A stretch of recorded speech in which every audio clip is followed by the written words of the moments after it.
എൻ്റെ പേര് അമർജിത്ത്. ഞാൻ കൊല്ലത്തു നിന്നാണ് വരുന്നത്. ഞാൻ ആദ്യം നോക്കിയിരുന്നത് UK, കാനഡ, പിന്നെ അതേപോലെ യൂറോപ്യൻ കൺട്രീസൊക്കെ ആയിരുന്നു. പിന്നെ ഇവിടുത്തെ എമൗണ്ടും റേറ്റൊക്കെ കൂടുതലായതുകൊണ്ട് തന്നെ എനിക്കത്ര അഫോർഡബിളായിട്ട് തോന്നിയില്ല. അപ്പോഴാണ് ഞാനിങ്ങനെ സോഷ്യൽ മീഡിയസിലൊക്കെ നോക്കിയപ്പോൾ എനിക്ക് ജപ്പാനെ പറ്റി കൂടുതൽ അറിയാൻ പറ്റി.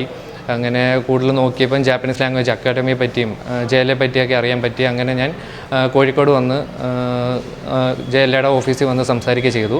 അപ്പോഴാണ് നമ്മുടെ സുബിൻ സെൻസായെ പറ്റി കേട്ടത്. സുബിൻ സെൻസായി നല്ല രീതിക്ക് ഞാൻ ഓഫീസിൽ വന്ന് സംസാരിച്ചപ്പോൾ നല്ല രീതിക്ക് എനിക്ക് എല്ലാ കാര്യങ്ങളും പറഞ്ഞു തന്നു. എങ്ങനെ പോകണം, അവിടുത്തെ കാര്യങ്ങൾ എങ്ങനെയാണ്, എല്ലാം ഈസിയാണെന്നല്ല പറഞ്ഞത്, കറക്റ്റ് എങ്ങനെയൊക്കെയാണ് എന്ന് നമുക്ക് വിശ്വസിക്കാൻ പറ്റുന്ന രീതിയിൽ തന്നെ പറഞ്ഞു തന്നു. അങ്ങനെയാണ് ഞാൻ പിന്നെ 3 മാസത്തെ ജാപ്പനീസ് കോഴ്സ് ചെയ്തു. അതും JLA തന്നെ ചെയ്തു. ഇപ്പം എനിക്ക് സ്കോളർഷിപ്പോടെ തന്നെ ജപ്പാനിൽ മാസ്റ്റേഴ്സ് ചെയ്യാൻ വേണ്ടി കിട്ടിയിട്ടുണ്ട്.